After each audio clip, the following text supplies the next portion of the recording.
Thank you, Jody. Hello and welcome, everyone.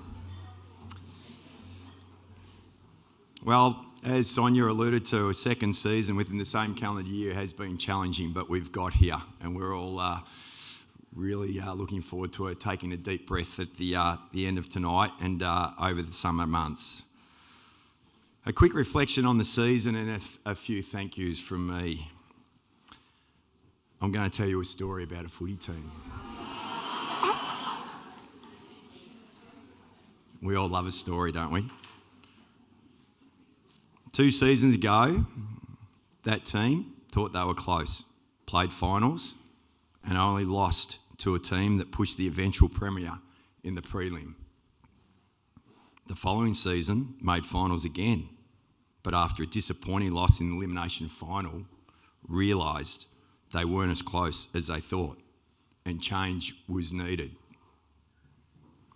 Having slowly transitioned their list over the 3 seasons, with 14 changes to the list of 30, the biggest shift came to the team between season 6 and season 7. Having had the second oldest list in season 6, they transitioned to the 4th youngest in season 7. They had an unprecedented 8 players debut. Sonia and I should have actually got together on this. Played 2 17-year-olds who are still completing year 12. Hopefully the results are very positive for you girls soon. Brought 2 Irish players over from the other side of the world to learn a new game. Won 2 finals in season 7 and pushed the eventual premier in the prelim, and at times dominated territory in that game. But will anyone remember this in 5, 10 years' time? No, they won't. All they'll remember is that Melbourne were the premiers in season 7. And probably the coach's speech will be the only time this is spoke about at the BNF after season 7. What people will remember is that when this team comes together again and they stay the course, they bring the hard work required to create the same opportunity again. They understand the individual drive required for continual growth and continue to build really, really strong connections like they have this year or this season. They realise how important resilience and being robust is. Then the team achieves the ultimate premiership success. That team becomes the club's first ever AFLW premiership team and etch their names in the history books forever for this football club. That's the story of the team. I read a quote the other day, which I'm trying to adhere to. What has passed is already finished with. What I find more interesting is what is still to come. So I'll leave you to all ponder that, especially the players. Firstly, now to some thank yous. Firstly to Sonia. I don't think there is a more passionate president in the AFL, right, that supports their AFLW program like you, Sonia. And it's testament to your passion that we have so many other board members jumping on board in the room tonight. So it's so good to have all the support from the board as well, from you down. To the broader club, it's nice that so many people get behind our program from the broader club. You know, you can see it, especially with all our home games, whether they're in Tassie or whether they're at Arden Street or whether they're at Punt Road. The amount of work that goes on from the broader club doesn't go unrecognised by the players and the staff in the AFLW. So thank you. I hope she's here. Ellie, you do an amazing job for our AFLW program, booking flights, booking accommodation, and basically doing whatever needs to be required from us. So thank you. To Todd and Clarko, I don't think Al's here, but mate, thank you. You've really embraced our AFLW program. I know you're very much, about the one club philosophy, with a number of teams within that one club. So thank you for your support. To the media department, in particular, Stace, Kate and Luke for their continued exposure, and that's not, leaving anyone out, but we get great exposure within the AFLW program. So thank you, Stace, and it's great to see you staying at the mighty Shin bonus. A few people that work at the club will understand what that means.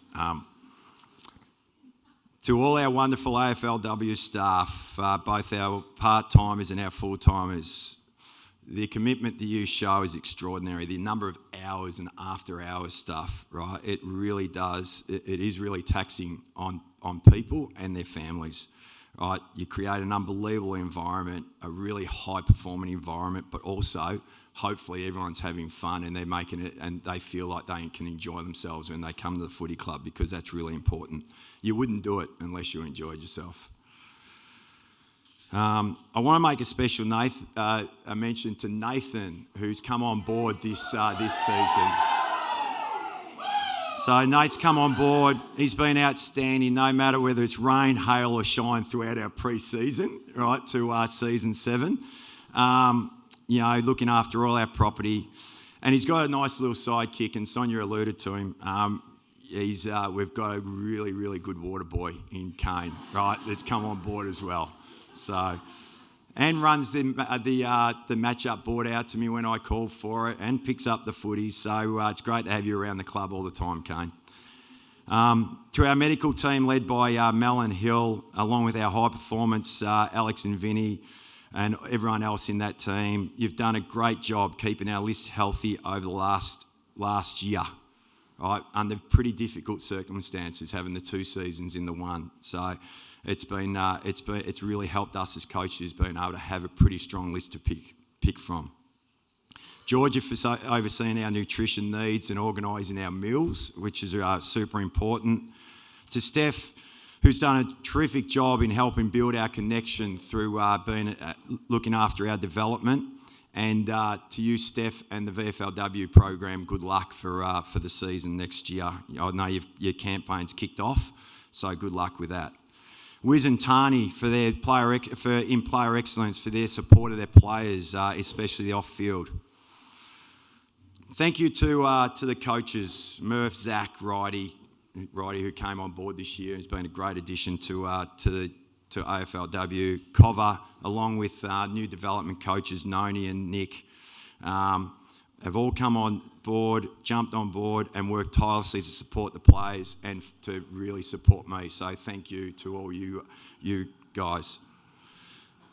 To Reece and Cam, you're integral to this program through your performance, the performance reviews, the list build, the education, and with RAT, you really do keep me on track, so that I can just spend time coaching and spend time with the players. So thank you to you guys. Thank you to our leadership group. Again, your commitment to driving standards, encouraging the players to strive to be the best through our connection and through resilience has just been super important. The nature of AFLW is very demanding, as I said, on families. So I just want to thank all the families and friends in the room for your support. It means a lot to us all.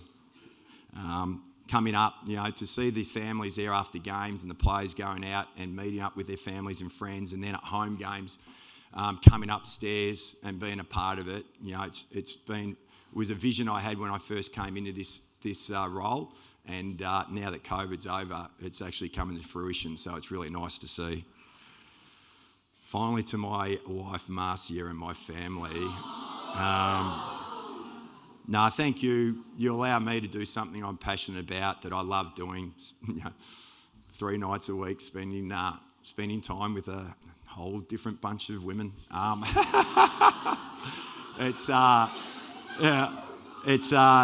It really is. You do give up a lot. You do give up a lot in this space, but to them, I wouldn't be able to do it with your support. So as you know, Marsh, I love what I do, so thank you. And thank you all for coming. And it's always a fun night, these nights, so I'm sure we're going to have fun again tonight. So thank you.